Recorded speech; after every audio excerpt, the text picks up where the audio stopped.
Okay, this is video number 4 on a series on minerals, and we got a lot of ground to cover, so I'm going to get right into it. So, nothing I say is intended to treat, prevent, or cure any disease.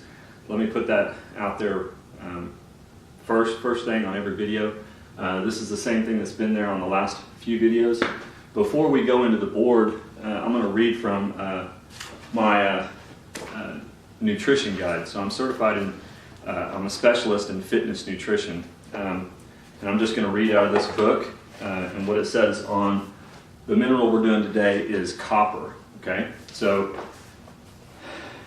copper, it says functions, plays a critical role in oxidation reduction, and reactions and free radical scavenging, assisting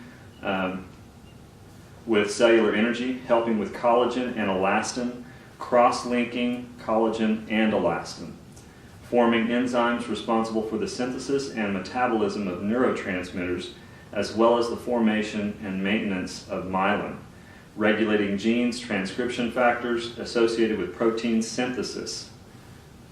Okay, here's where it says at the end of it, it says note, there's a whole lot of stuff on copper in this book, and it says copper deficiencies are rare. However, those at risk include premature infants, infants fed only cow's milk formula, those with malabsorption syndrome. Malabsorption can be caused by eating gluten. There's a whole lot of things that can cause malabsorption. Those who consume excess amounts of zinc, and those who engage in excessive antacids. So that was straight out of the book. Get that out of here real quick. What that tells me, when I was prescribed Prilosec, they told me I had to take it first thing in the morning, first thing in the evening. That would be considered excessive use of antacids. So I could possibly have a copper deficiency if I would have continued taking them. All right.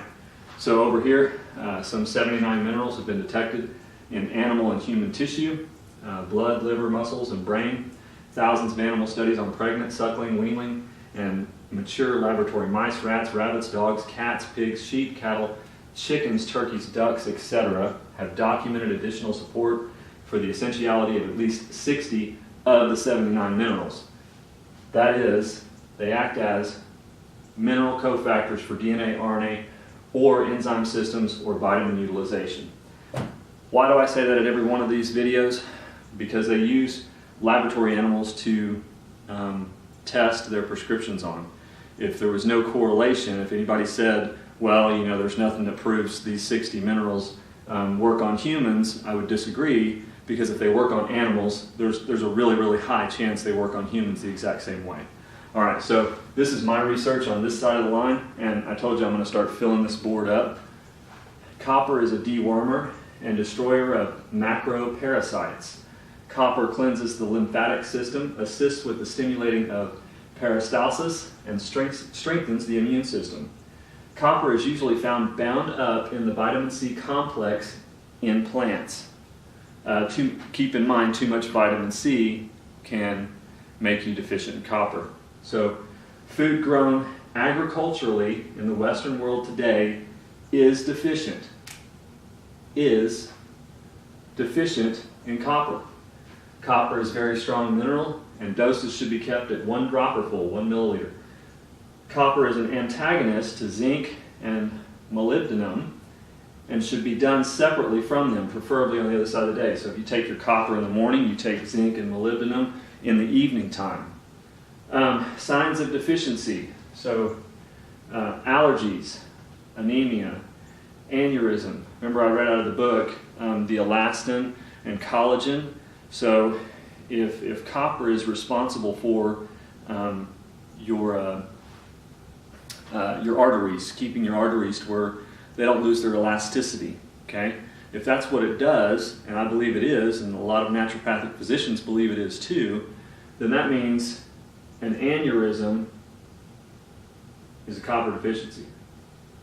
Okay, so arthritis, dry, brittle hair, edema, Gulf War syndrome, hernias, high blood cholesterol. So if you go to the doctor and your cholesterol is high, and he wants to put you on a statin or something to lower your cholesterol, I mean, I would check to see if you're deficient in a mineral. If you're deficient in a certain mineral, you might have high cholesterol because of that.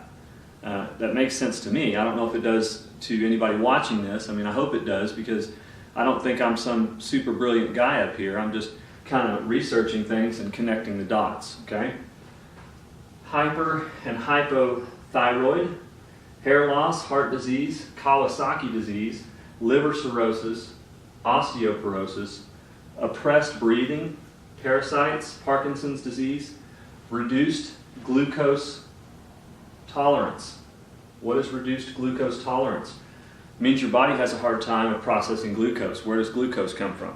Carbs, sugar, pasta, bread, processed food, McDonald's, anywhere you eat processed food that's high in carbohydrates, your body is being overloaded with glucose. So if your body's not able to handle the glucose, then you're overweight, you're obese, your other minerals get thrown off, and I'll go into those. I'm excited to go into those here pretty quick.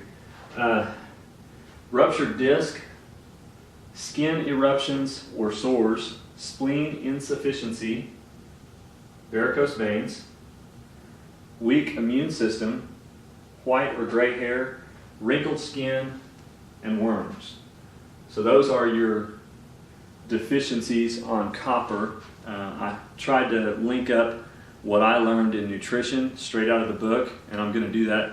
The next few minerals are going to be minerals. I don't know if you're familiar with the difference between a macronutrient and a micronutrient.